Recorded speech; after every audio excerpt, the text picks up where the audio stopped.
Hi, I'm Elizabeth Damasek. I'm a general dentist in Charlotte, North Carolina, and I was talking to you today about Dr. Ryder and his orthodontics.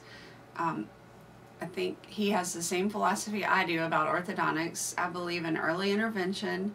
I believe that it's important to have the arches wide enough to hold all the teeth, if at all possible.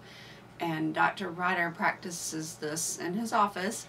He sees children at an earlier age, and if he feels that their arches need to be wider in order to hold all their adult teeth, then he'll do the proper treatment at a young age to correct that.